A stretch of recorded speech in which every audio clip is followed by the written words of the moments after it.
Imagina esto: una tienda de campaña golpeada por el viento, el olor del cuero húmedo, el metal frío de una espada descansando a un lado. Afuera no hay silencio, hay rumor de guerra, pasos, órdenes, caballos, el eco de una amenaza que no se negocia. Y, aún así, en medio de esa tormenta, un hombre se sienta y escribe, no para entretener a nadie, no para ser aplaudido, no para construir una imagen, escribe para mantenerse entero. Escribe para recordarse quién es cuando el mundo insiste en convertirlo en otra cosa. Ese hombre fue Marco Aurelio, y lo que dejó no fue un manual de frases bonitas, sino un mapa de disciplina interior, una forma de vivir que no depende de la suerte, ni del aplauso, ni de que las circunstancias se porten bien. Ahora mira tu vida, la mía, la de cualquiera que respira hoy. No hace falta un campo de batalla para sentir el asedio, basta una pantalla iluminada, una bandeja de entrada que nunca se vacía, una conversación que se rompe por una palabra mal dicha, un día que empieza con prisa y termina con agotamiento. Basta el ruido constante, comparaciones, expectativas, urgencias inventadas. Y entonces pasa lo mismo, la mente se dispersa, el ánimo se vuelve frágil, la paciencia se corta como hilo, no porque seamos débiles por naturaleza, sino porque vivimos sin un entrenamiento, sin un arte, sin una práctica diaria que nos devuelva el centro. Aquí es donde la filosofía estoica deja de ser una idea antigua y se convierte en una herramienta brutalmente moderna. Porque el estoicismo no te promete una vida fácil, te promete algo mejor, una vida firme. No te enseña a controlar el mundo, te enseña a recuperar el mando sobre ti. Y eso, en un siglo donde todo quiere tu atención, tu emoción y tu tiempo, es una forma de libertad. Pero hay una trampa que muchos no ven. Pensamos que cambiar la vida exige un cambio enorme, heroico, cinematográfico. Creemos que hace falta un gran día, un gran plan, un gran giro, y así nos quedamos esperando, como si la transformación llegara con un trueno. Sin embargo, la vida se mueve de otra manera. Lo profundo no cambia por un golpe, cambia por una repetición. Lo que te rompe no suele ser una tragedia aislada, es una suma de descuidos pequeños. Y lo que te salva tampoco es una revelación mágica, es una suma de hábitos diminutos, tan modestos que nadie los aplaude, pero tan constantes que al cabo de semanas empiezan a cambiar tu carácter. En otras palabras, tu destino se construye en lo micro, en lo que haces cuando nadie mira, en lo que repites incluso cuando no tienes ganas, en esos gestos breves que parecen insignificantes, hasta que un día te das cuenta de que ya no reaccionas igual, que ya no te arrastras detrás de cualquier emoción, que ya no te gobierna el humor del momento. Y entonces entiendes algo que Marco Aurelio escribió para sí mismo, no para el mundo. La dignidad no es un discurso, es una práctica.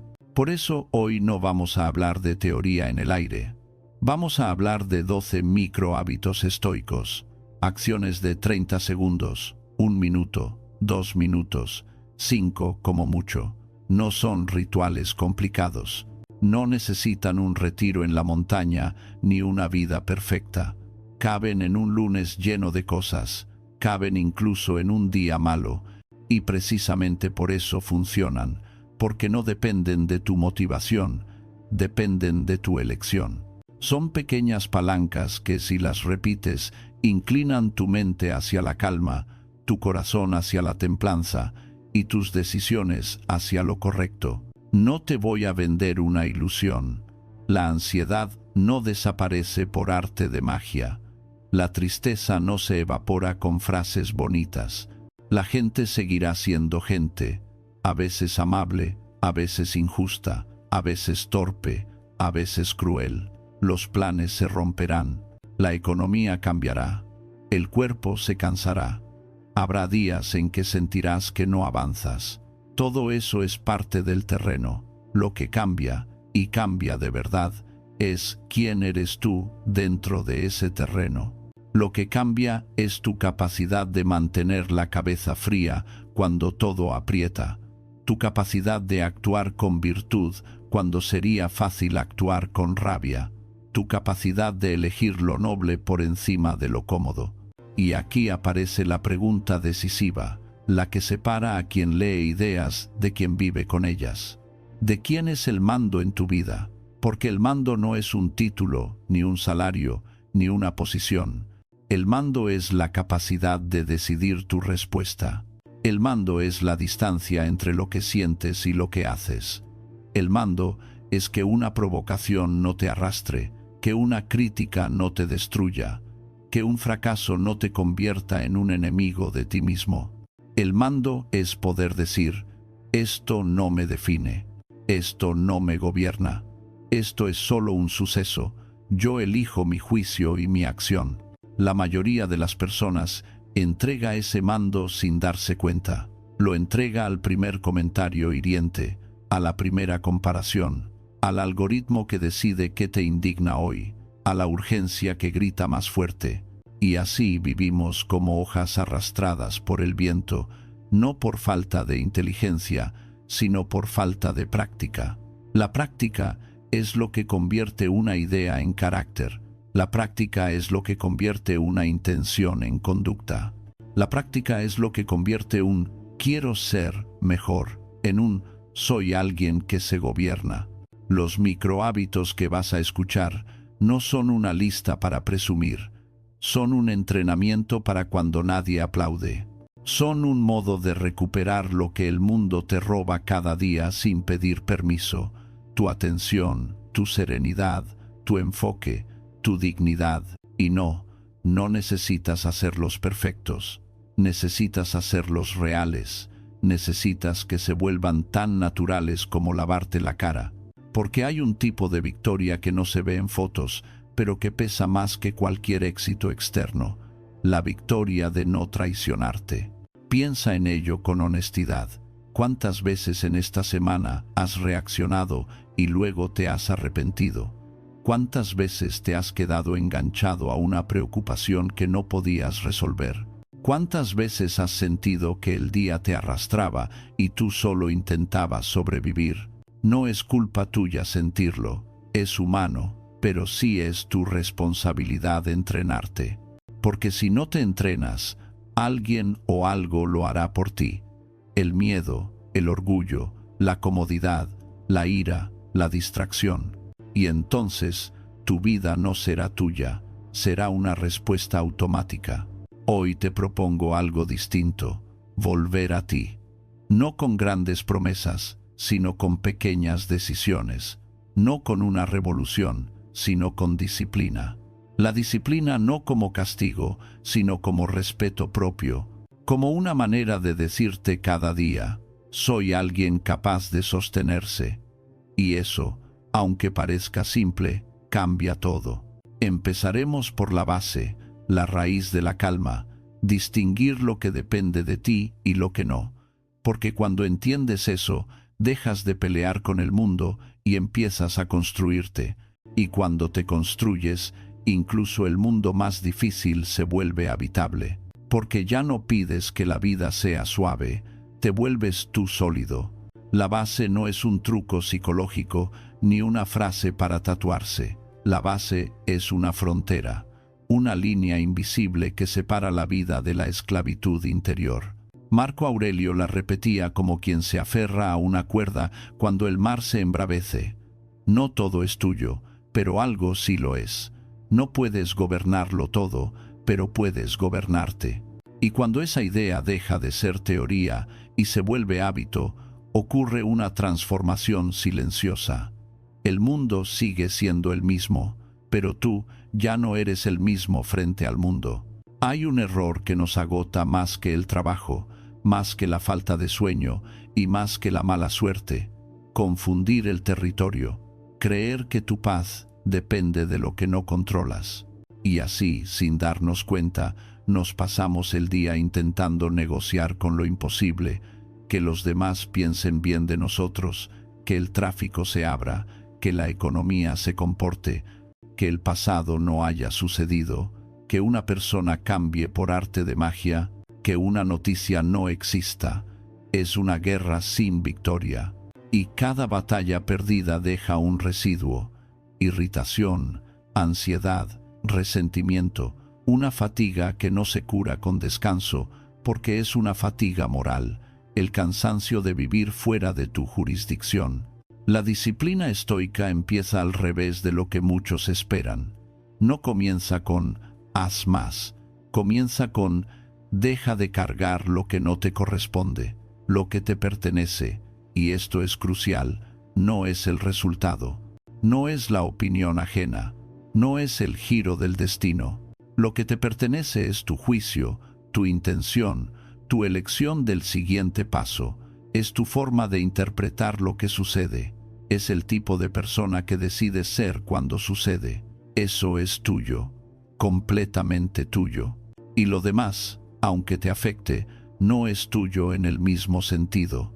Puedes influir, sí, puedes intentar, sí, pero no puedes garantizar, y lo que no puedes garantizar no merece robarte el alma. Por eso, el primer micro hábito es tan pequeño que parece casi ridículo, y sin embargo, es el ladrillo más fuerte de toda esta arquitectura. Cada vez que notes tensión, prisa, enfado o miedo, pronuncia por dentro una frase sencilla: esto depende de mí, no como un mantra vacío, sino como un cuchillo que corta el nudo. Si la respuesta es no, suelta. Si la respuesta es sí, actúa. Es así de simple y así de difícil, porque suelta no significa rendirse, significa dejar de pelear con el viento para dedicar tu fuerza a las velas. Suelta el comentario que alguien hará mañana, suelta el recuerdo que ya no puedes editar, suelta la necesidad de que el mundo te apruebe, suelta la fantasía de que todo será perfecto antes de empezar.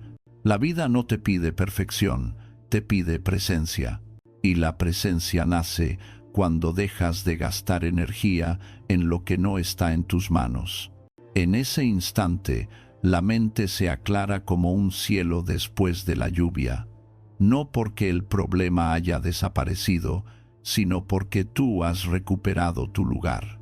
Este hábito funciona especialmente cuando la emoción te secuestra, porque la emoción siempre intenta convencerte de que lo externo manda. La rabia te dice: si esa persona no cambia, yo no puedo estar bien. El miedo te dice: si no controlas todo, estás en peligro. La envidia te dice: si no tienes lo que tiene el otro, te falta algo esencial. Y el estoicismo responde con una serenidad casi provocadora: no, mi bienestar no depende de ese chantaje. Esa respuesta es poder. Pero el poder, si no se entrena, se evapora en el momento exacto en que lo necesitas. Por eso, el segundo micro hábito es el complemento perfecto del primero, porque, incluso si sabes lo que depende de ti, a menudo reaccionas antes de recordarlo. Te saltan las palabras, te tiembla el dedo sobre el teclado, se dispara el juicio, se enciende la necesidad de defenderte o atacar. Y después llega ese momento amargo: no quería responder así. Esa frase es la firma de la impulsividad. Marco Aurelio no se entrenaba para tener emociones suaves, se entrenaba para no convertirse en esclavo de ellas. La clave está en un gesto mínimo, casi imperceptible, que crea espacio dentro de ti. Cuando te sientas provocado, cuando algo te incomode, cuando notes que vas a responder por inercia, practica una pausa, no una pausa dramática, no un retiro espiritual, una sola respiración consciente. Un segundo en el que no haces nada excepto recuperar el mando. Ese segundo parece insignificante, pero es un umbral. En ese umbral decides si serás un animal reaccionando o un ser humano eligiendo. La pausa no elimina el conflicto, pero lo convierte en algo manejable. Es como poner la mano en el timón antes de que la corriente te lleve contra las rocas. Una respiración te devuelve a ti mismo. Te recuerda que tu dignidad no tiene por qué depender de la velocidad, que no estás obligado a contestar en caliente, que no todo merece una respuesta inmediata, que a veces la respuesta más fuerte es el silencio y a veces la respuesta más justa es la claridad sin veneno. Y aquí sucede algo interesante. Cuando unes estos dos hábitos, el mundo empieza a cambiar de textura, no porque sea más amable, sino porque tú te vuelves más lúcido. Aparece una especie de orden interior. Lo externo sigue siendo imprevisible, pero tu respuesta se vuelve predecible en el buen sentido, serena, sobria, firme. El caos deja de ser un tirano y se convierte en un escenario. Y tú ya no eres un actor nervioso improvisando, sino alguien que ha ensayado lo esencial. Piensa en una situación típica. Alguien te habla con un tono injusto, tu cuerpo se tensa, tu mente se acelera. Antes saltaba el impulso, devolver el golpe. Ahora, primero una respiración. Luego la pregunta, ¿qué depende de mí aquí? Depende de ti no aumentar el fuego. Depende de ti pedir respeto sin humillar. Depende de ti salir de una conversación si se vuelve tóxica. Depende de ti no llevarte el veneno a casa. No depende de ti que la otra persona sea razonable, pero sí depende de ti no perder la nobleza. Esa es la victoria. Otro ejemplo, te llega una noticia preocupante. La mente quiere correr hacia el peor escenario, una respiración. ¿Depende de mí? Depende de ti informarte bien, preparar un plan, cuidar tu cuerpo, pedir ayuda, actuar con prudencia. No depende de ti controlar el futuro. Entonces haces lo que toca y sueltas lo demás. No es frialdad, es higiene mental, es respeto por tu energía. Estos microhábitos no te vuelven indiferente, te vuelven preciso, te enseñan a poner tu fuerza donde produce fruto y a retirar tu fuerza donde solo produce desgaste. Y en un mundo lleno de desgaste, eso es una forma de riqueza. Lo más poderoso es que con el tiempo, la pausa se vuelve natural y la pregunta se vuelve automática. Ya no necesitas recordarlo con esfuerzo, porque tu mente empieza a reconocer el patrón. Estoy a punto de dejar mi paz en manos de algo externo. Y entonces vuelves a casa, vuelves a ti. Ese retorno, repetido día tras día, construye una identidad. La identidad de alguien que no se entrega. Y desde esa base, recién entonces, tiene sentido hablar del resto, porque los hábitos que vienen después no funcionan sin esta raíz. Sin esta frontera, cualquier disciplina se convierte en ansiedad. Haces más, pero te sientes peor. Con esta frontera, la disciplina se convierte en libertad. Haces lo necesario, pero mantienes la calma. Ahora ya tienes un suelo firme bajo los pies, lo que depende de ti y la pausa que te devuelve al mando. Con eso, el día deja de empezar como una persecución y puede empezar como una elección. Y es ahí donde el estoico se vuelve invencible en lo esencial, no porque gane siempre, sino porque no se pierde a sí mismo. En el siguiente paso, vamos a levantar la mañana como se levanta una fortaleza, con intención, con claridad, con una voluntad tranquila que no necesita gritar para ser fuerte. La mañana no es solo una franja del reloj, es un territorio. Es el primer terreno que pisas cada día y según cómo lo pises, el resto se inclina. Mucha gente abre los ojos y, sin darse cuenta, se entrega al móvil, a las urgencias ajenas, a la prisa que aún no ha demostrado ser necesaria. Empiezan reaccionando antes de haber elegido, y así el día se convierte en una secuencia de respuestas, no en una obra de voluntad. Marco Aurelio, en cambio, entendía algo esencial. No puedes exigirle calma a una mente que no ha sido orientada. Por eso el amanecer, para un estoico, Es una ceremonia silenciosa de gobierno interior.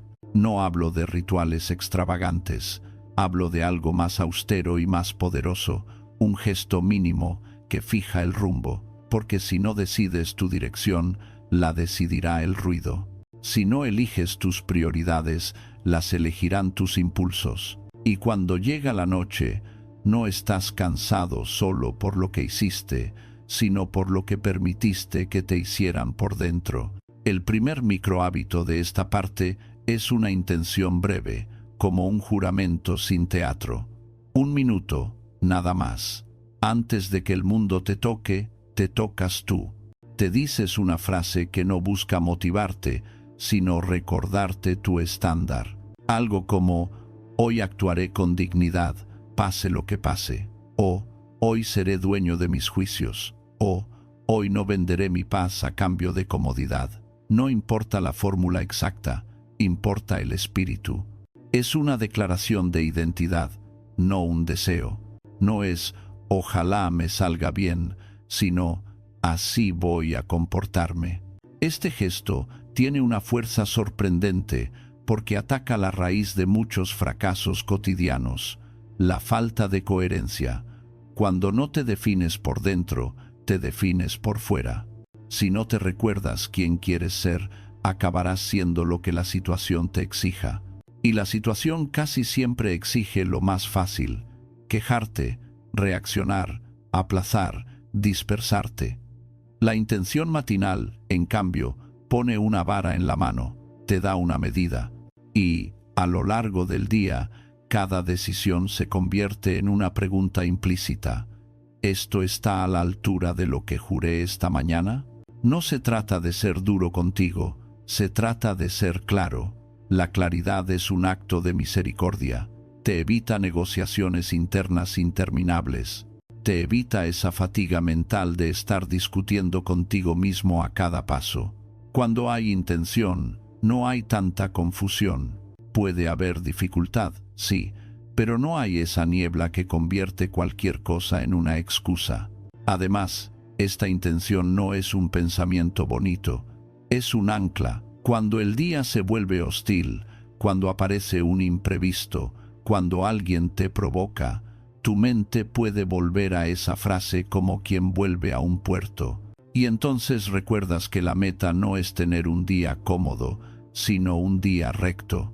Eso es profundamente estoico, preferir la virtud a la facilidad, la nobleza al capricho, la templanza al impulso.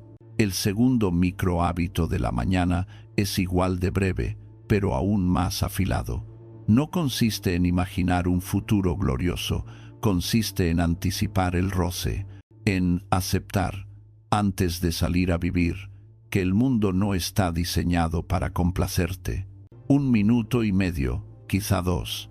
Cierras los ojos o simplemente miras un punto fijo y te dices, hoy aparecerán obstáculos, y no lo dices con resignación amarga, sino con lucidez tranquila. Obstáculos como retrasos, errores, personas impacientes, malentendidos, cansancio, pequeñas injusticias. No necesitas dramatizar, solo reconocer la posibilidad. ¿Por qué esto sirve?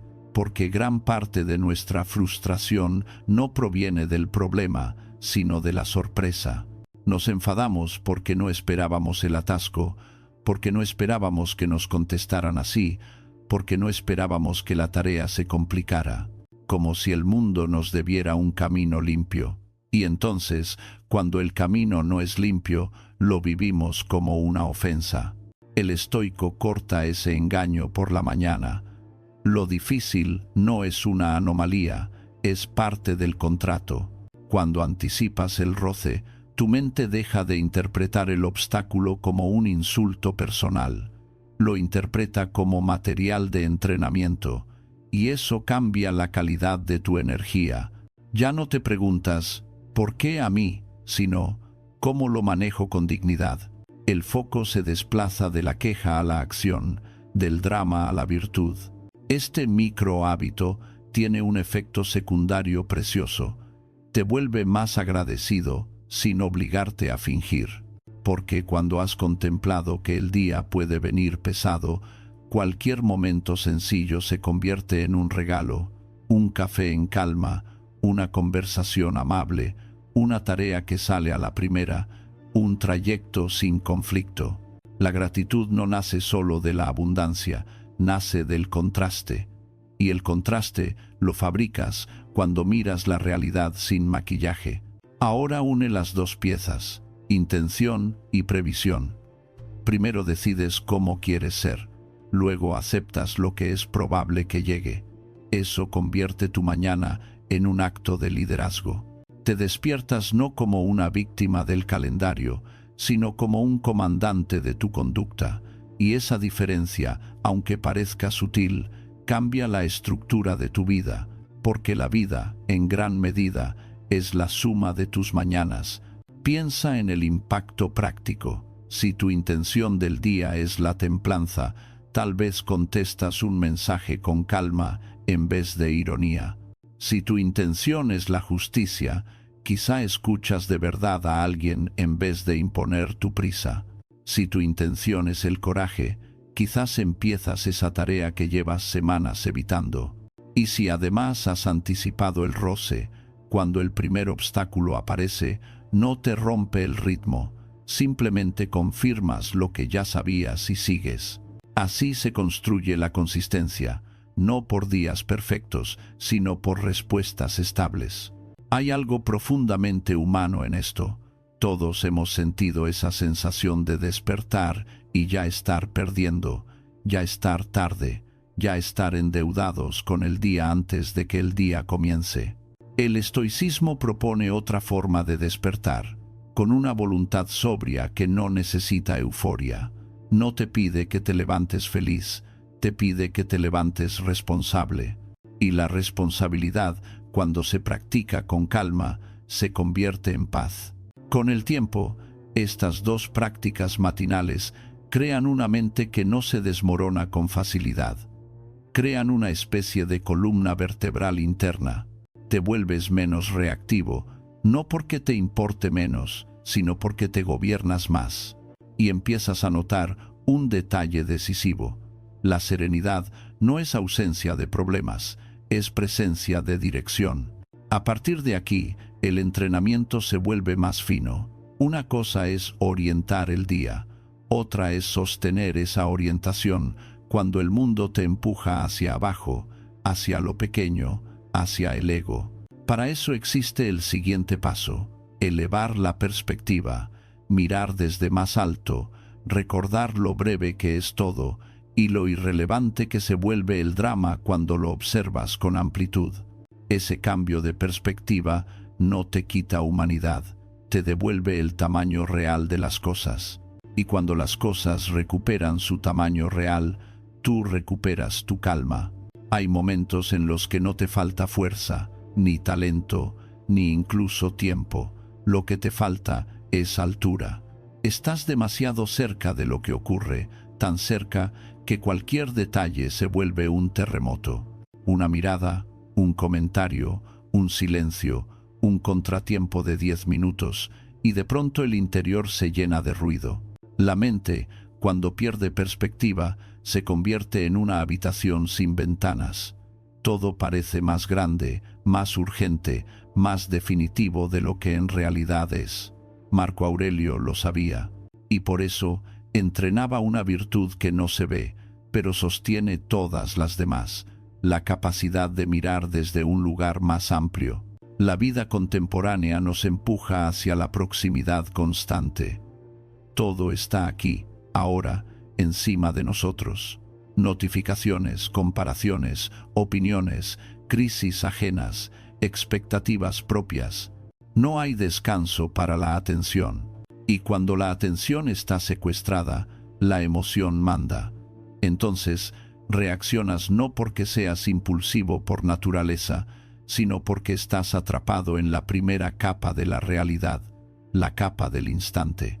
El estoicismo propone una salida que no requiere huir, sino elevarse, no con arrogancia, sino con claridad. El primer micro hábito de esta parte es una práctica de perspectiva. La vista desde arriba. Dura 2 minutos, quizá menos. No es fantasía escapista, es higiene mental. Te detienes, aunque sea en medio del día, y haces un ejercicio simple. Imaginas tu escena desde una altura creciente. Primero te ves a ti en la habitación, con tus problemas, tus gestos, tus preocupaciones. Luego te elevas, ves el edificio, la calle, la ciudad. Te elevas más, ves el país, el continente, el planeta. Desde ahí, tu urgencia se vuelve un punto. No desaparece, pero se coloca en su sitio. Y en su sitio, deja de asfixiarte. Lo que ocurre aquí es casi físico. La tensión se afloja porque el ego se encoge. Y esto es clave. No se trata de humillarte, sino de liberarte. Porque gran parte del sufrimiento mental nace de una idea silenciosa. Esto es enorme, esto es intolerable, esto es el centro del mundo. La vista desde arriba rompe esa ilusión. Te recuerda que la vida humana es pequeña en escala, breve en duración y por tanto demasiado valiosa como para gastar el día en dramas innecesarios. Esta práctica no te vuelve frío, te vuelve lúcido. Te permite ver que muchos conflictos son, en el fondo, choques de interpretaciones, que muchas angustias son, en el fondo, historias que la mente cuenta para sentirse en control. Desde arriba, la narrativa pierde fuerza. El problema se convierte en un hecho. Tú vuelves a ser el que decide qué hacer con ese hecho. Y cuando recuperas esa distancia, reaparece algo que la ansiedad siempre roba. La elegancia interior. Esa manera de actuar sin prisa y sin violencia, con firmeza, pero sin veneno. Además, la vista desde arriba tiene una consecuencia moral. Cuando te elevas, también ves a los demás. Los ves como vidas completas, no como obstáculos. Ves que cada persona que te irrita también arrastra su cansancio, sus miedos, su educación, sus heridas. Esto no excusa lo injusto, pero suaviza la necesidad de odiar. Y el odio, aunque se disfrace de fuerza, es una cadena. El estoico no busca cadenas, busca libertad. El segundo microhábito es todavía más breve, pero su filo es profundo. Recordar la muerte, no como amenaza, sino como brújula. Unos segundos bastan. Un pensamiento limpio. Soy mortal, esto pasa, yo paso. Y de pronto, algo cambia. Lo que parecía insoportable se vuelve soportable. Lo que parecía urgente se vuelve negociable. Lo que parecía esencial se revela como accesorio. La muerte, cuando se mira con serenidad, no deprime, despierta, te saca de la ilusión de que siempre habrá tiempo. Te saca de la mentira de que puedes posponer eternamente lo importante y te obliga a una pregunta silenciosa que no admite excusas. ¿Qué tipo de persona estás siendo con el tiempo que te han dado? Marco Aurelio no usaba este recuerdo para oscurecer la vida, sino para limpiarla, como quien abre una ventana para que salga el humo. Porque hay demasiado humo, preocupaciones artificiales, ambiciones que no son tuyas, orgullo por cosas que el azar te dio, vergüenza por cosas que el azar te quitó. La memoria de la muerte corta ese humo, te deja con lo esencial, carácter, intención, virtud, lo único que, en el momento final, no se ve ridículo. Este micro hábito tiene un poder particular contra la comparación. En una cultura donde se mide todo éxito, belleza, dinero, estatus, el recuerdo de la mortalidad pone un límite firme. Todo eso es prestado. Hoy lo tienes, mañana no se sabe. Y si es prestado, no merece convertirte en esclavo. La comparación se alimenta de la idea de permanencia. Si no llego, me quedo atrás para siempre. Pero no hay para siempre. Hay un tramo breve, y en ese tramo, lo único verdaderamente tuyo es cómo actúas. También es una medicina contra la rencilla. Piensa cuántas horas se pierden en discusiones pequeñas, en resentimientos que se recalientan una y otra vez. El recuerdo de la muerte hace una pregunta sencilla: ¿de verdad merece esto mi tiempo? Y muchas cosas bajo esa luz se desinflan, no porque no importen, sino porque no importan tanto como tu paz y tu dignidad. La clave aquí es que estos dos hábitos no te piden cambiar el mundo, te piden cambiar el enfoque. Y cuando el enfoque cambia, cambia la energía con la que vives. Empiezas a moverte con menos teatralidad y más verdad. Dejas de exigirle a cada día que te confirme y empiezas a usar cada día para construirte. Esa es una diferencia inmensa. La vista desde arriba te da amplitud. El recuerdo de la muerte te da urgencia noble. Amplitud para no ahogarte en lo pequeño. Urgencia para no desperdiciar lo grande. Juntos forman un equilibrio raro y poderoso. Calma y decisión, serenidad y dirección. No te vuelves pasivo, te vuelves selectivo. No te vuelves insensible, te vuelves menos manipulable. Y entonces ocurre algo muy práctico. Cuando algo sale mal, no te desplomas. Cuando algo sale bien, no te intoxicas. Te mantienes en el centro, porque entiendes que lo externo cambia, pero lo interno puede permanecer. Entiendes que la vida es breve, pero dentro de esa brevedad cabe una grandeza, la de vivir con virtud. A partir de esta perspectiva, los golpes cotidianos pierden su capacidad de humillarte. Los obstáculos se convierten en material, la incomodidad se convierte en entrenamiento, y la adversidad, en vez de ser una excusa para endurecerte por fuera, se convierte en una invitación a fortalecerte por dentro. Eso no sucede por pensamiento positivo, sucede por visión limpia. Con altura y con mortalidad en la mente, ya no le pides a la vida que sea fácil, le pides a tu alma que sea sólida, y esa solidez no se obtiene evitando el sufrimiento, sino atravesándolo con carácter. El siguiente paso del camino es precisamente ese: construir una armadura serena frente a la adversidad, no para volverte de piedra, sino para volverte inquebrantable en lo esencial. La adversidad no suele avisar con trompetas. Llega con lo cotidiano, un plan que se tuerce, un cuerpo que no responde, un error mínimo que desencadena una cadena, una puerta que se cierra justo cuando creías que por fin se abría. Y sin embargo, lo más duro no es el golpe en sí, sino la desnudez con la que lo recibimos cuando nos encuentra sin preparación. No es que la vida sea especialmente cruel, es que a menudo vivimos como si el terreno fuera estable, como si lo frágil fuese una excepción. El estoico se entrena para lo contrario, acepta la fragilidad como ley del mundo y convierte esa aceptación en fortaleza. No para volverse amargo, sino para volverse fiable, sólido, digno de confianza, incluso cuando todo se agita. Existe una armadura que no es de hierro ni de orgullo, es una armadura de lucidez. Su primera placa es un microhábito que parece sombrío a primera vista, pero que en realidad es una forma de amor sobrio por lo que se tiene. Consiste en imaginar, por un instante, la pérdida, no como castigo mental, sino como medicina contra la complacencia.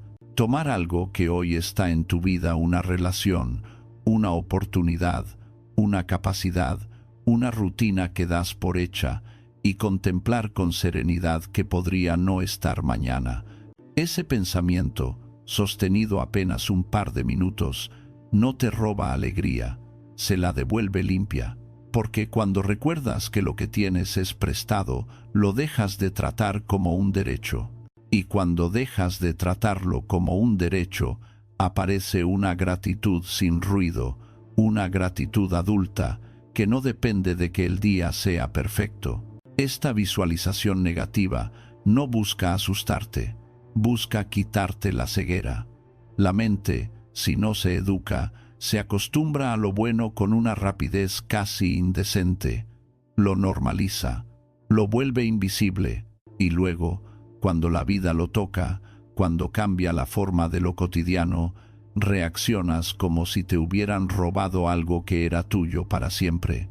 Ahí nace el resentimiento, esa rabia que no se dirige solo al hecho, sino a la realidad por atreverse a ser real. El estoico, en cambio, ensaya la pérdida para que, si llega, no lo encuentre ingenuo, y si no llega, lo encuentre agradecido. En ambos casos, gana claridad. Hay una elegancia particular en esta práctica. Te enseña a amar sin agarrar, a disfrutar sin poseer, a cuidar sin convertir la vida en una negociación permanente con el miedo. Quien no contempla la posibilidad de perder, vive tensando la mano sobre lo que ama, y esa tensión, tarde o temprano, se convierte en control, en ansiedad o en dependencia. Contemplar la pérdida con serenidad afloja la mano y fortalece el corazón. Te permite estar presente sin estar desesperado. Te permite decir por dentro, sin dramatismo, aprecio esto, lo honro, lo cuido, y aún así no lo convierto en mi dueño. La segunda placa de esta armadura es más física, más concreta, y por eso tiene un efecto inmediato sobre la mente. Es la incomodidad voluntaria, un gesto pequeño que le enseña al cuerpo una lección que la mente sola no termina de creer, que se puede soportar, que la comodidad no es una condición para la dignidad. En un mundo que nos ofrece suavidad como si fuera un derecho universal, la incomodidad elegida es una declaración de libertad.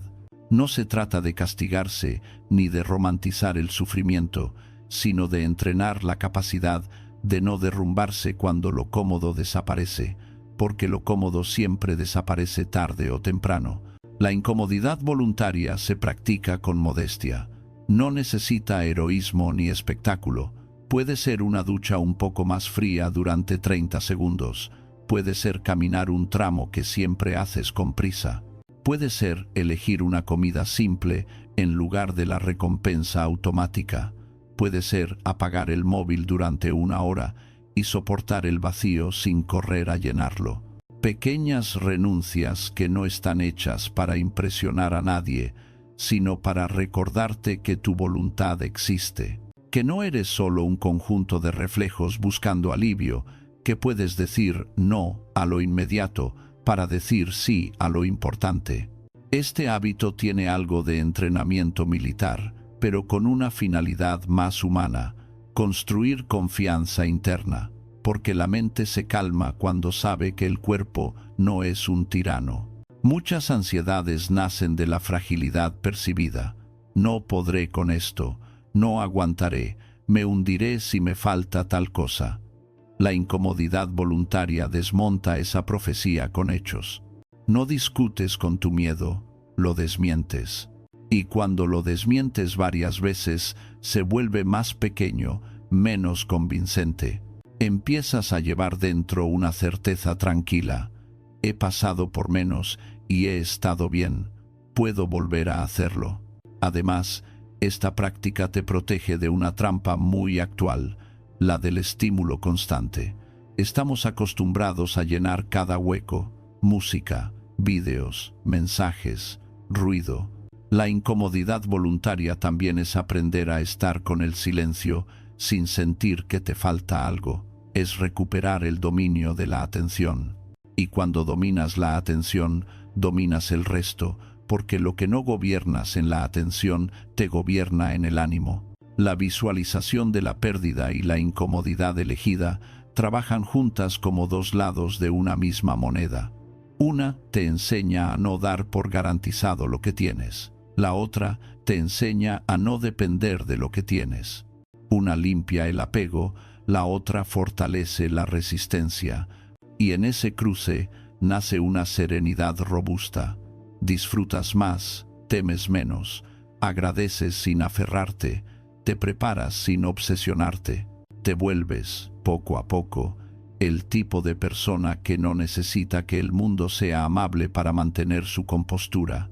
Lo interesante es que esta armadura no endurece la sensibilidad, la ordena. Te hace menos caprichoso y más estable. Cuando llega una contrariedad, no se convierte en un insulto personal. Cuando falta algo, no se convierte en una tragedia total. Aceptas el hecho, ajustas la acción, preservas la dignidad. La vida puede golpearte, pero ya no te descompone con facilidad. Eso no es frialdad, es madurez. Es comprender que el sufrimiento inevitable no tiene por qué convertirse en sufrimiento añadido por dramatismo, orgullo o sorpresa.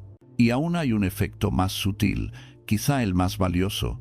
Estas prácticas te vuelven más humilde, porque contemplar la pérdida te recuerda que nadie está blindado, y elegir incomodidad te recuerda que la fuerza no nace de la facilidad, sino del entrenamiento. Esa humildad, lejos de empequeñecerte, te vuelve más justo. Te quita el veneno de la superioridad cuando las cosas te van bien, y te quita el veneno de la autocompasión cuando las cosas te van mal. Te deja en un punto limpio, el de hacer lo correcto con lo que hay.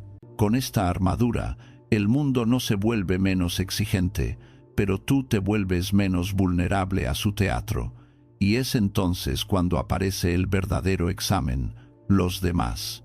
Porque pocas cosas prueban tanto la serenidad como una persona difícil, una palabra injusta, un gesto de desprecio, una tensión en el trabajo, una convivencia que roza. La adversidad no siempre es un evento, a veces es un carácter frente a ti, y ahí, justamente ahí, la fortaleza estoica se completa, no solo resistiendo, sino tratando al otro con justicia, sin permitir que te robe el alma. La vida pone obstáculos, sí, pero su prueba más constante tiene rostro humano. No son solo los planes que fallan o el cansancio del cuerpo, es la fricción con los demás, esa tensión invisible que nace cuando dos voluntades se cruzan. Una palabra mal medida, una mirada de desprecio, un tono que corta, una injusticia pequeña que se repite hasta volverse grande. Ahí es donde se decide si la filosofía es un adorno o un carácter. Porque cualquiera puede hablar de serenidad cuando el mundo le sonríe. La dignidad se revela cuando el mundo te provoca. Marco Aurelio repetía para sí una verdad incómoda. La gente actuará según su naturaleza, su educación, sus heridas, su ignorancia. No puedes exigir que todos sean sabios, del mismo modo que no le exiges al invierno que sea verano. Lo que sí puedes exigir, y esta exigencia es noble, es que tu respuesta no se degrade, que no te conviertas en lo que detestas, que la torpeza ajena no te arrastre a la mezquindad, que el mal humor del otro no sea el dueño de tu ánimo. En esa disciplina hay una forma de grandeza silenciosa. El primer microhábito aquí tiene que ver con la palabra, porque la palabra es la herramienta más poderosa que poseemos y al mismo tiempo el arma más fácil de usar mal. Una sola frase puede reparar o puede destruir. Y lo peor no es la destrucción del otro, sino la tuya. Cuando dices algo que no querías decir, cuando hiere tu propia conciencia, cuando tu lengua va más rápido que tu virtud.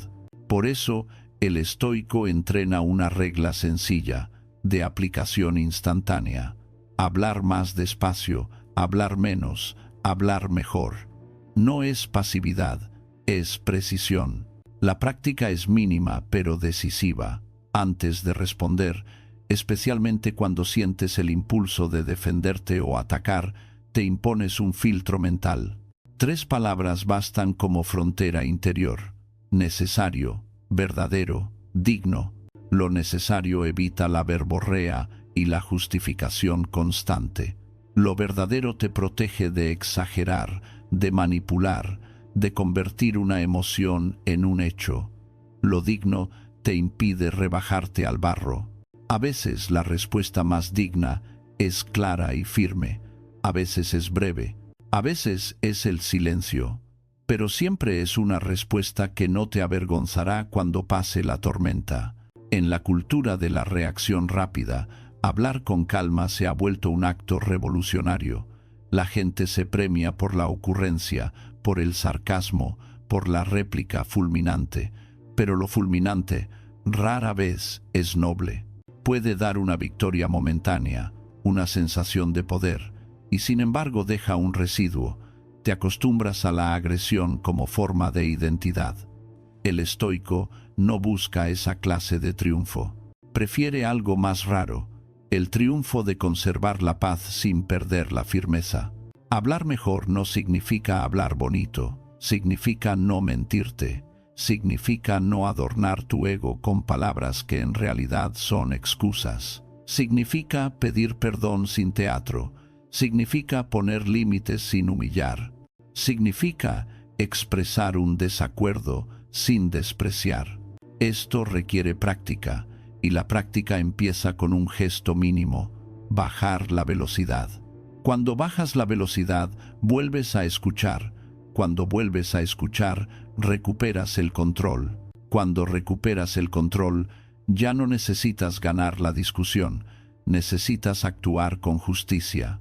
El segundo micro hábito es una medicina contra el resentimiento.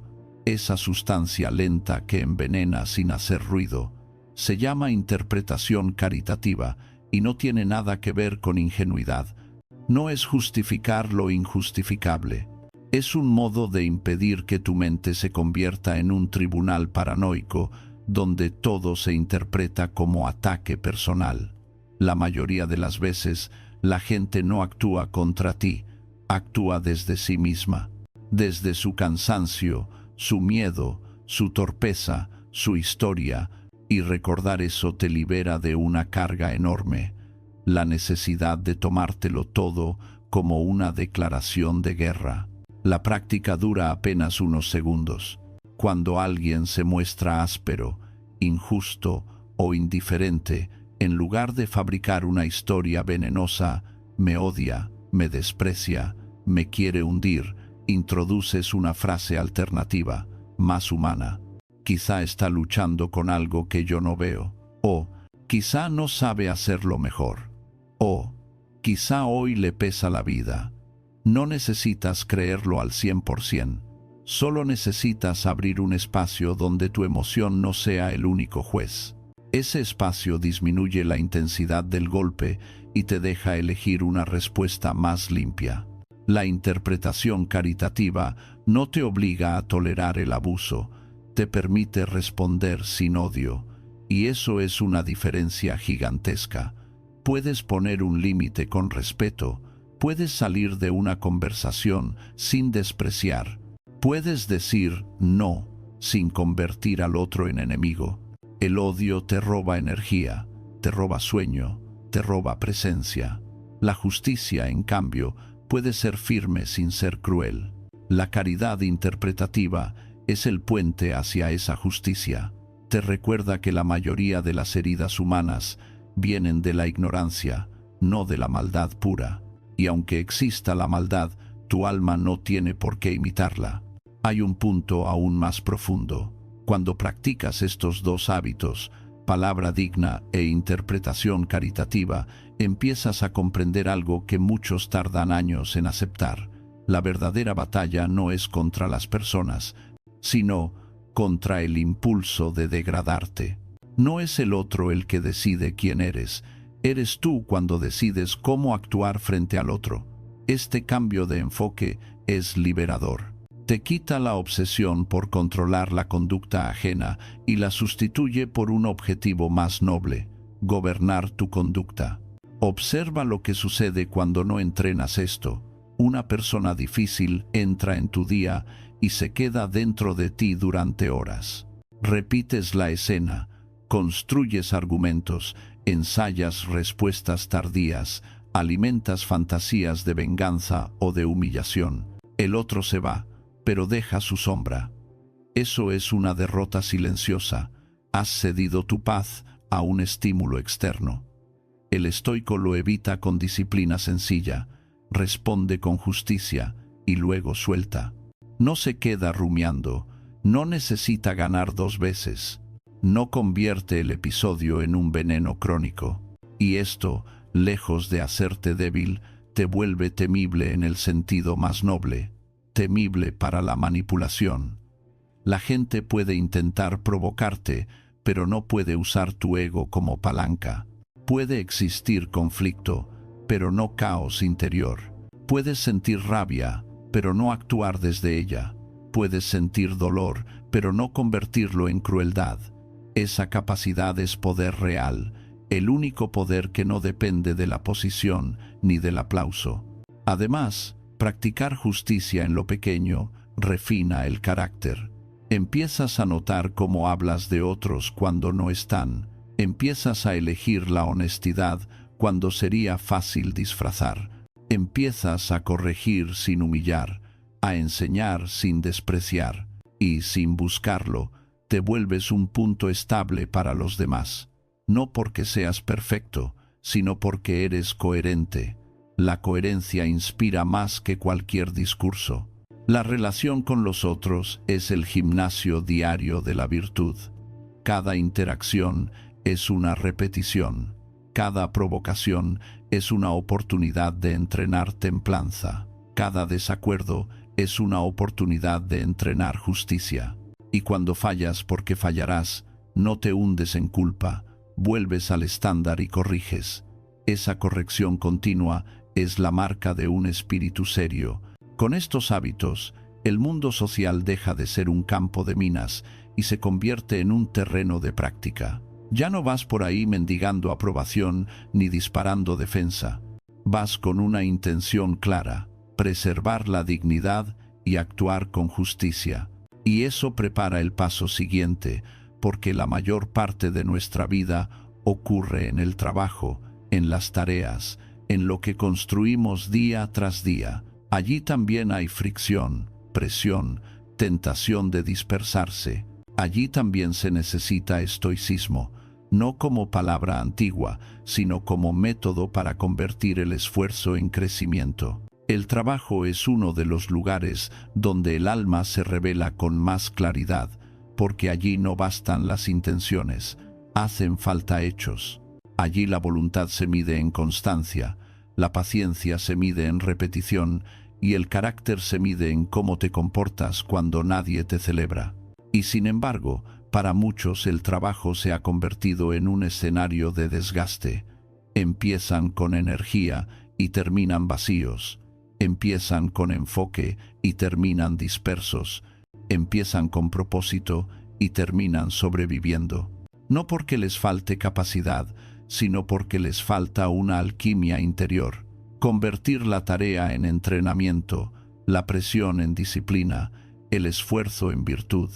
Marco Aurelio no separaba la vida personal de la vida seria. Para él todo era serio, porque todo era oportunidad de practicar lo que importa. Gobernar un imperio o ordenar una habitación era, en esencia, el mismo acto. Hacer lo correcto con lo que toca, sin teatralidad, sin excusas, sin convertir el cansancio en permiso para degradarte. Esa mirada cambia tu relación con el trabajo. Ya no lo ves solo como un medio para obtener resultados, lo ves como el taller donde se forja la persona que eres. El microhábito que sostiene esta parte es tan simple que parece insuficiente, y sin embargo tiene una precisión casi quirúrgica. Consiste en unir una tarea con una virtud, no con una emoción, no con una motivación, sino con una virtud concreta, porque las emociones son variables, la virtud es una dirección. La idea es elegir, al comienzo del día o al comienzo de un bloque de trabajo, una sola tarea principal, la más importante, la más incómoda, la que más impacto tiene, y preguntarte: ¿qué virtud necesita esta tarea de mí? Ahí empieza el cambio.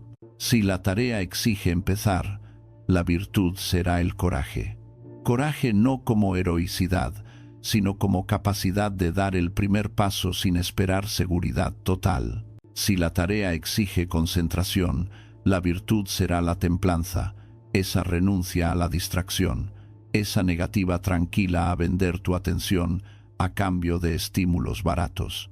Si la tarea exige coordinar con otros, la virtud será la justicia, la manera limpia de hablar, de escuchar, de repartir mérito, de asumir responsabilidad sin buscar culpables.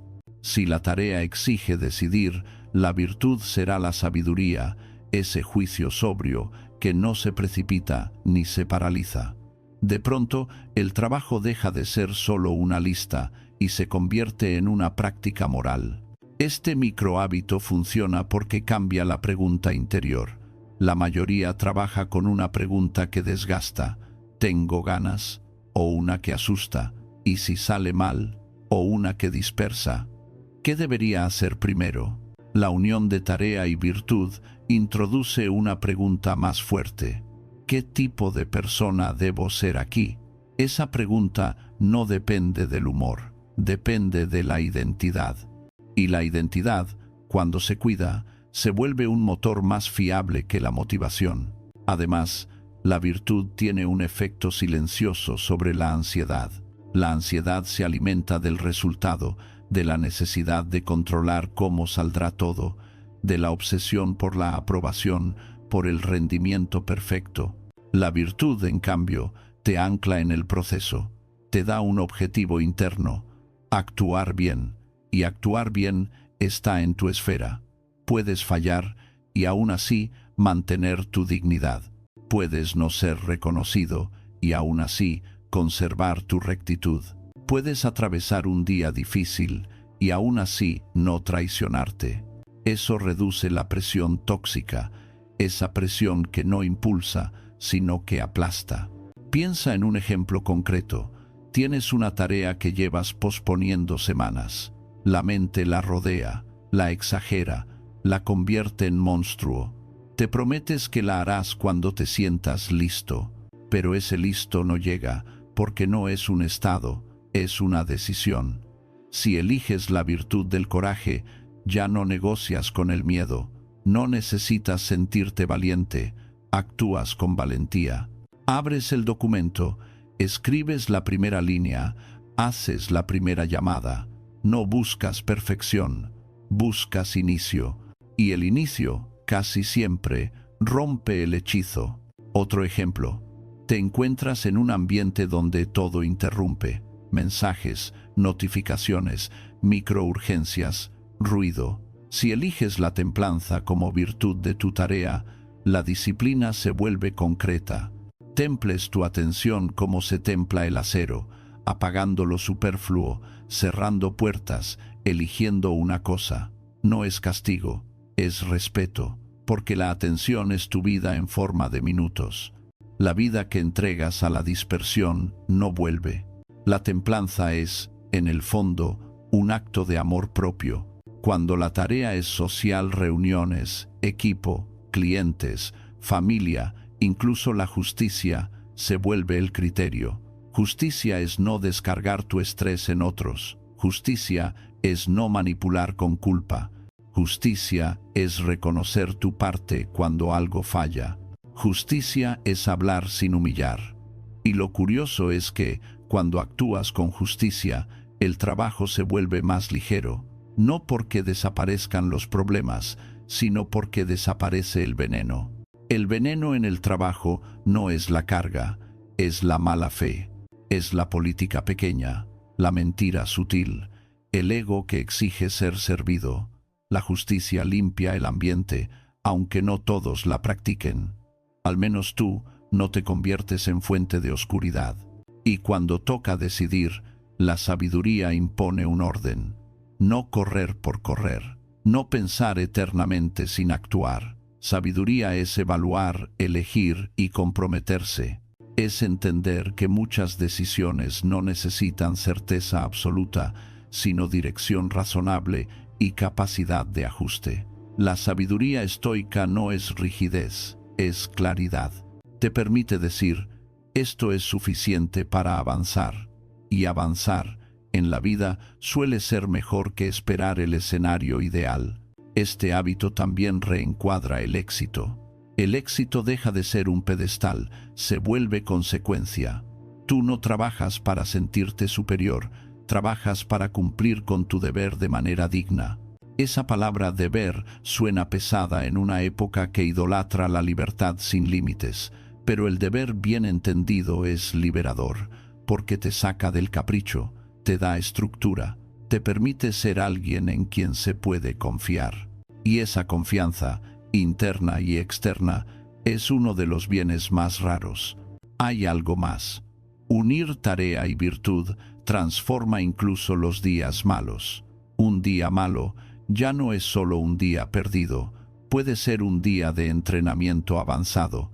Si estás cansado, practicas templanza, haces lo esencial sin dramatizar. Si estás frustrado, practicas justicia, no contagias el veneno.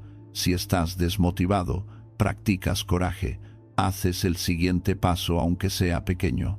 Si estás confundido, practicas sabiduría, simplificas, eliges una prioridad, empiezas. Así, el día no te define, tú defines el día. Y con el tiempo, este microhábito crea una reputación interior. Empiezas a verte a ti mismo de otra manera. Ya no eres alguien que, a veces, cumple y a veces se dispersa. Eres alguien que vuelve al estándar, alguien que no se abandona. Esa identidad, forjada en lo cotidiano, es más valiosa que cualquier logro aislado, porque permanece cuando el logro pasa. Sin embargo, el trabajo también es el lugar donde acechan las tentaciones más sutiles. La necesidad de reconocimiento, la adicción a la urgencia, la comparación constante, la búsqueda de gratificación inmediata. Incluso con virtud, la mente puede desviarse. Por eso el siguiente paso del camino estoico no es hacer más, sino dominar esos impulsos internos que te roban el mando. No se trata de ser un monje, se trata de ser libre. Y la libertad se prueba cuando el deseo tira de ti y tú decides, con calma, no seguirlo. La mente no suele derrumbarse por un golpe enorme, sino por miles de tirones pequeños. Un estímulo pide atención, otro exige respuesta, otro promete alivio inmediato, y así el día se fragmenta en migajas. No se pierde por falta de inteligencia, sino por falta de mando. Porque lo que más te roba la vida no es el trabajo duro, sino el impulso sin vigilancia. Ese gesto automático de abrir una aplicación, esa necesidad de tener la última palabra, esa urgencia de comprobar si alguien aprobó tu existencia con un me gusta, esa inclinación a posponer lo importante por una recompensa rápida. Lo peligroso de estos impulsos es que se presentan como inocentes. No vienen con el traje del enemigo, vienen con el traje de lo cotidiano. Marco Aurelio observaba el interior como quien observa una ciudad. Sabía que la invasión empieza cuando las puertas se dejan abiertas. Y la puerta más fácil de dejar abierta es el deseo, no solo el deseo de placer, sino el deseo de tener razón, de ser visto, de ser validado, de controlar lo incontrolable, de evitar el malestar a cualquier precio. Es un deseo que no siempre grita, a veces susurra, y precisamente por eso manda, porque el susurro, cuando se repite, se vuelve una orden. El estoicismo no te pide que mates el deseo, porque eso sería inhumano. Te pide algo más fino, que no seas arrastrado por él, que el deseo sea un visitante, no un amo, que la emoción sea una señal, no un volante. Y para lograrlo, no hace falta una batalla épica, hace falta una técnica breve, repetible, casi invisible, una técnica que interrumpe el automatismo y te devuelve el control sin drama. Cuando sientas el tirón, el impulso de discutir, de huir, de distraerte, de buscar alivio, no lo insultes ni lo sigas, nómbralo. Esto es impulso, esto es vanidad, esto es miedo, esto es pereza. Ponerle nombre es ponerle límites. Lo que no se nombra se confunde contigo, lo nombrado se separa y se puede dirigir. Ese gesto es más poderoso de lo que parece. porque muchas veces no te domina lo que sientes, sino la rapidez con la que lo conviertes en acción. Entre sentir y actuar, si introduces un instante de conciencia, cambias el destino de la escena. La mente deja de ser un río desbordado y vuelve a ser un cauce. En ese instante, no necesitas convencerte de nada. Solo necesitas recordar que tú no eres esa corriente. Tú eres quien decide si se abre o no la compuerta. Una vez nombrado el impulso, aparece el siguiente movimiento, la demora consciente. No una demora larga, no un castigo, solo un pequeño retraso que desarma al impulso, porque el impulso vive de la inmediatez. 5 respiraciones, 10 segundos, el tiempo de mirar por una ventana, el tiempo de apoyar el teléfono boca abajo. Ese retraso es una proclamación silenciosa. No obedeceré al primer tirón. Y con cada repetición, tu voluntad se fortalece como músculo. La voluntad no es una idea, es una capacidad que crece cuando se usa. Luego viene lo más elegante del método, elegir la acción más pequeña que sea correcta. No la acción perfecta, no la acción heroica, sino la más pequeña que te acerque a la dignidad. Si estás a punto de perderte en la distracción, la acción pequeña puede ser abrir el documento y escribir 2 líneas. Si estás a punto de estallar en una conversación, la acción pequeña puede ser responder con una frase limpia o no responder todavía. Si estás a punto de hundirte en la rumiación, la acción pequeña puede ser dar un paso físico, levantarte, beber agua, ordenar un objeto, volver al cuerpo. Parece simple, y lo es, pero en esa simplicidad hay un secreto. Lo correcto, cuando se hace pequeño, se vuelve posible, y lo posible, cuando se repite, se vuelve carácter. Este es el punto donde muchos fracasan, porque confunden disciplina con dureza. Piensan que para cambiar deben obligarse con violencia. Pero la violencia interior crea rebote. Un día aguantas, al siguiente te desbordas. El estoico no busca esa montaña rusa, busca estabilidad. Por eso elige acciones pequeñas, constantes, sostenibles. Una vida recta no se construye con arrebatos, sino con fidelidad a lo esencial. El impulso más común hoy es el de la atención fragmentada. No se parece a una tentación antigua, se parece a una costumbre. La mano va al móvil como si fuera un reflejo y, cuando vuelves, el pensamiento está más turbio. Cada salto de atención es un pequeño desorden en el espíritu. No porque el mundo digital sea malo por sí mismo, sino porque tu mente no está hecha para vivir saltando sin pausa. Una mente que salta pierde profundidad. Y una vida sin profundidad acaba llena de ruido y vacía de sentido. Por eso el entrenamiento no es odiar la tecnología, sino usarla sin ser usado. Cuando aparece el impulso, nombras lo que es búsqueda de estímulo. Demoras un instante y eliges la acción pequeña, dejar el móvil fuera del alcance durante 10 minutos, terminar un párrafo, lavar un plato, caminar 2 minutos. No es grandioso, es eficaz. Y lo eficaz, repetido, cambia la vida. Otro impulso sutil es la necesidad de ganar, especialmente ganar en conversaciones. Se disfraza de justicia, pero muchas veces es orgullo. El orgullo no quiere verdad, quiere victoria. Y la victoria social es un placer rápido, pero caro. Te cuesta serenidad, te cuesta relaciones, te cuesta nobleza. Aquí el método vuelve a servir. Nombras, orgullo, demoras. Y eliges una acción pequeña correcta. Hacer una pregunta sincera en lugar de lanzar un ataque. Admitir un matiz, dejar que el otro termine o retirarte con calma. No es rendición, es gobierno. Hay una fuerza superior en quien puede no responder al ego. El ego quiere ruido, el espíritu quiere claridad. También está el impulso de la comparación, ese veneno elegante que te dice que siempre te falta algo porque alguien parece tener más. Es un impulso antiguo, pero hoy tiene altavoces. La comparación te roba el presente y lo sustituye por una carrera que nunca termina. Y lo peor es que no compara vidas, compara apariencias. El estoico corta ese juego de raíz, no por desprecio a los demás, sino por respeto a su propia mente.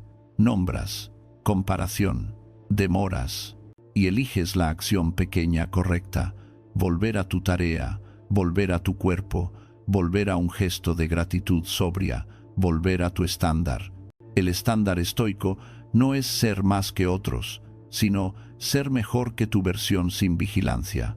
Esa es una competición limpia, porque depende de ti.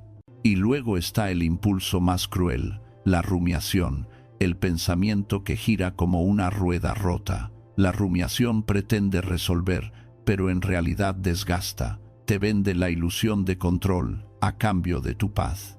Aquí la acción pequeña correcta suele ser física, porque el pensamiento atrapado se rompe con movimiento y con realidad. Un vaso de agua, una ducha, una lista breve de 3 acciones posibles, una llamada necesaria, una línea escrita. El estoico no discute eternamente con su mente, la conduce, como una auriga que toma las riendas cuando los caballos se agitan. No odia a los caballos, los guía. Con el tiempo, este entrenamiento produce una consecuencia inesperada. Empiezas a confiar en ti, no en el sentido arrogante, sino en el sentido más valioso.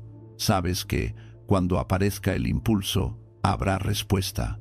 Sabes que no serás arrastrado con tanta facilidad, y esa confianza reduce la ansiedad de base. Porque una gran parte del miedo es miedo a perder el control. Cuando entrenas el control interior, el mundo se vuelve menos amenazante, no porque sea menos incierto, sino porque tú eres más estable. Este es el tipo de libertad que no se compra ni se hereda. Se construye en instantes mínimos. Nombrar, demorar, elegir lo correcto en pequeño. Esa tríada, repetida, convierte los días dispersos en días gobernados. Y cuando un día está gobernado, aunque sea imperfecto, deja una huella distinta. No te deja solo cansancio, te deja respeto por ti mismo. Y ese respeto es el suelo más fértil para el siguiente paso del camino. Cerrar el día con honestidad, revisar sin crueldad, aprender sin orgullo y acostarte sabiendo que no fuiste perfecto, pero fuiste dueño de ti en lo esencial. La noche tiene una autoridad silenciosa. No grita, no exige, no compite. Simplemente llega, apaga los bordes del día y deja al descubierto lo que durante horas fue tapado por la prisa. En ese momento, cuando el ruido se retira, aparece una verdad que muchos evitan. No se vive una vida grande por accidente, se vive una vida digna por revisión. La mayoría termina el día como lo empezó, arrastrado, y se acuesta con la mente todavía encendida, repitiendo escenas, defendiendo heridas, corriendo detrás de lo que ya pasó. El estoico hace algo distinto, no porque sea más frío, sino porque se respeta demasiado como para dejar su espíritu a la deriva. Marco Aurelio escribía al final del día no para narrarse una historia bonita, sino para mantenerse recto. El diario para él era una especie de tribunal íntimo, pero un tribunal sin crueldad, sin espectáculo. Un lugar donde la conciencia habla con claridad y el ego no puede esconderse detrás de excusas. Esa práctica nocturna es el micro hábito que cierra el ciclo, el que convierte la experiencia en aprendizaje y el aprendizaje en carácter. Sin esa revisión, la vida se repite. Con esa revisión, la vida se pule. La mayoría teme mirarse con honestidad porque confunde honestidad con castigo. Creen que revisar el día significa juzgarse con dureza, enumerar fallos, hundirse en culpa, y entonces prefieren no mirar. Pero no mirar no protege, solo prolonga. Lo que no se observa no se corrige, y lo que no se corrige se convierte en destino. La revisión estoica no es un látigo, es una lámpara. Ilumina sin humillar, muestra sin dramatizar. Te devuelve el control sin convertirte en tu enemigo. Este hábito puede durar 5 minutos. No necesita literatura, no necesita frases perfectas, no necesita inspiración, necesita verdad. Se abre una libreta o una nota simple y se escribe con sobriedad. Primero, un reconocimiento de lo que se sostuvo bien, no para inflar el orgullo, sino para consolidar el rumbo. A veces lo que se hizo bien es pequeño: mantener la calma en una conversación tensa, terminar una tarea difícil, decir no sin herir, levantarse aunque costara. Nombrar esos actos fortalece la identidad correcta, porque la mente aprende por repetición y también por confirmación. Se vuelve más probable repetir lo bueno cuando se le da nombre, cuando se le concede espacio, cuando se le trata como evidencia de quién se está llegando a ser. Luego viene la parte que requiere nobleza: señalar el desliz sin excusas. No con insultos, no con etiquetas absolutas, sino con precisión. No se trata de decir «soy un desastre», sino de registrar el hecho. Hubo un momento de impaciencia, una respuesta innecesaria, una distracción que se alargó, una cobardía pequeña que empujó lo importante hacia mañana, una búsqueda de validación que robó paz. La precisión quita veneno.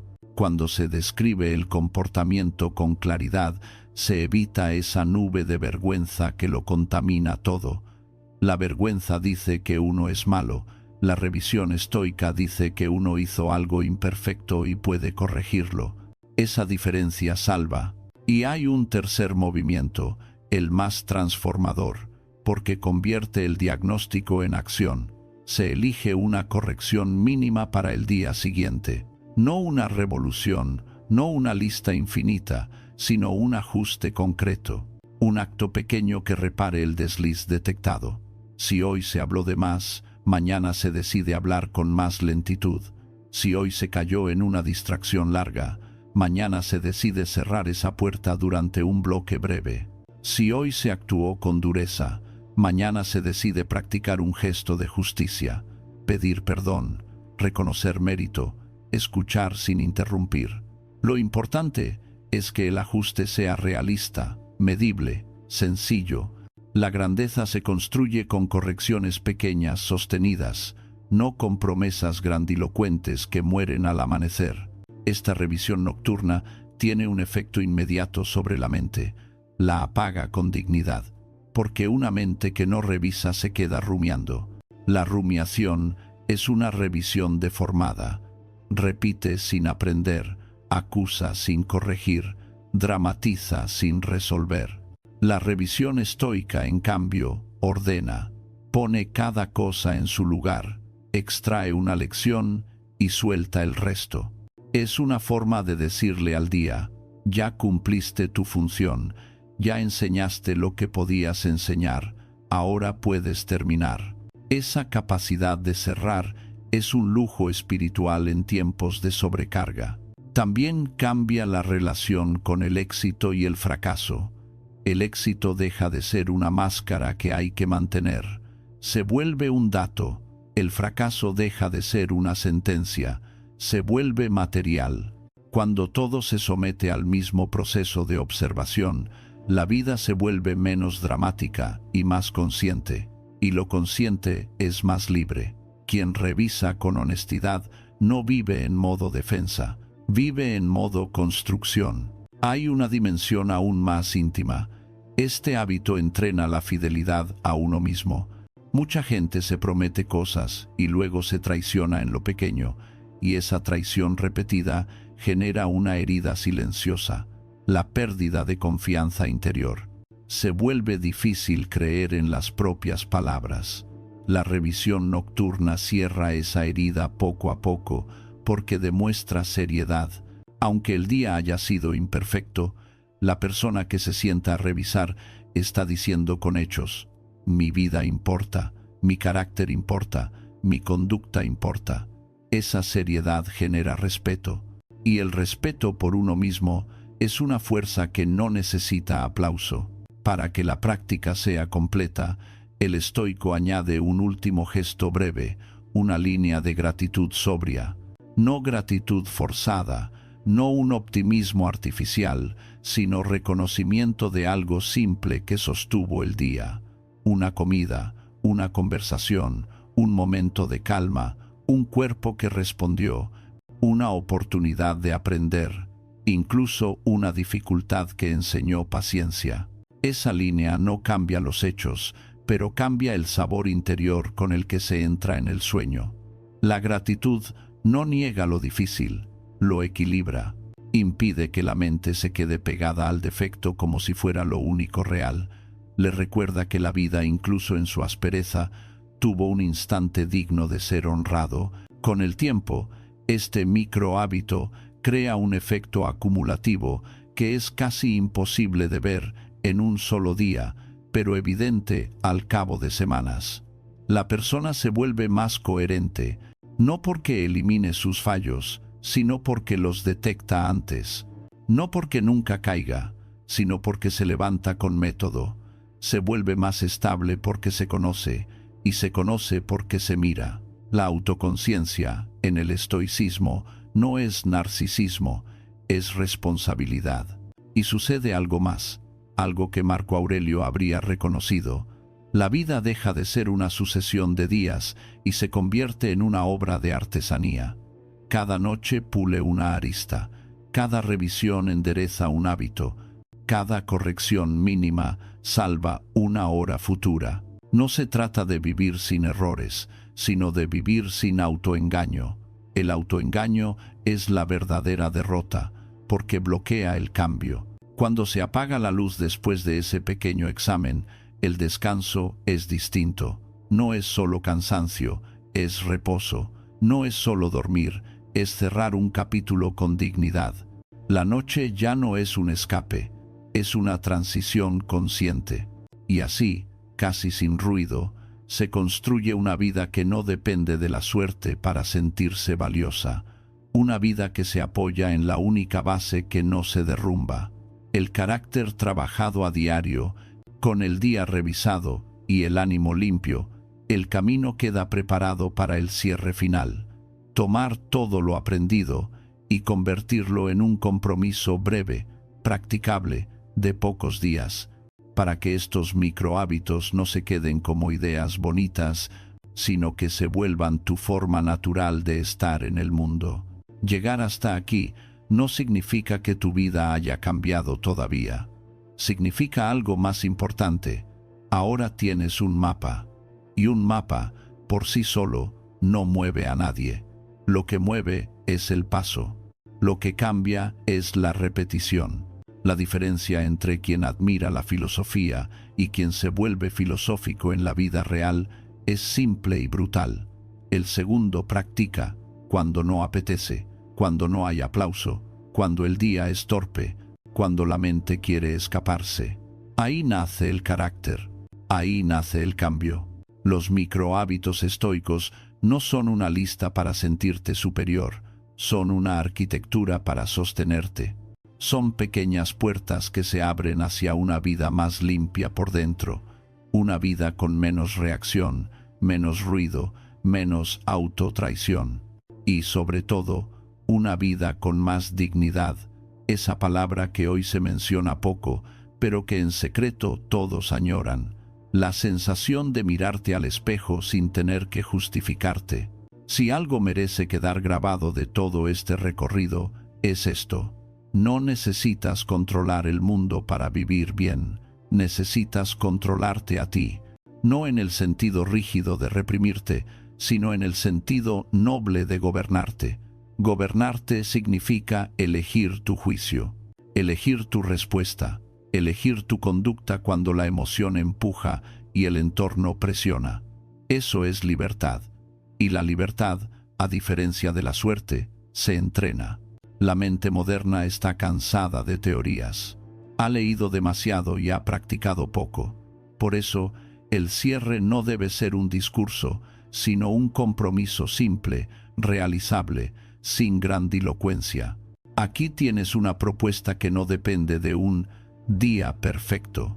Depende solo de tu voluntad de empezar pequeño. Un desafío de 7 días. 7 días para demostrarte algo esencial, no al mundo, sino a ti, que puedes sostener una dirección. El primer y segundo día se dedican a la raíz. Cada vez que surja tensión, aplicas 2 gestos que duran segundos, pero cambian la escena completa. Identificas si lo que ocurre está bajo tu control o no, y permites que esa respuesta ordene tu energía. Luego, antes de reaccionar, introduces una pausa breve, una respiración que te devuelve el mando. En esos 2 días no buscas ser impecable, buscas ser consciente. La conciencia es el inicio de toda transformación real, porque sin ella tu vida se escribe sola. El tercer día se centra en el amanecer. No necesitas levantarte antes ni hacer rituales complejos. Solo necesitas empezar con intención. Una frase, un juramento sobrio que fije el estándar con el que quieres vivir. Después, dedicas un par de minutos a anticipar el roce, para que el primer obstáculo no te sorprenda como si fuera una injusticia. Ese día descubrirás algo. No es el día el que te desordena, sino la falta de dirección interior. La dirección interior es un refugio portátil. El cuarto día eleva la mirada. En algún momento del día, cuando notes que el drama se agranda o la mente se encoge, practicas la vista desde arriba. 2 minutos bastan para que el ego pierda peso y el problema recupere su tamaño real. Y, una vez, recuerdas con calma la mortalidad, no para entristecerte, sino para limpiar prioridades. Ese recordatorio no quita belleza a la vida, le devuelve nitidez. Te hace vivir como si el tiempo importara, porque importa. El quinto día es armadura. En un instante breve, contemplas la posibilidad de perder algo que valoras, para apreciarlo, sin convertirlo en posesión.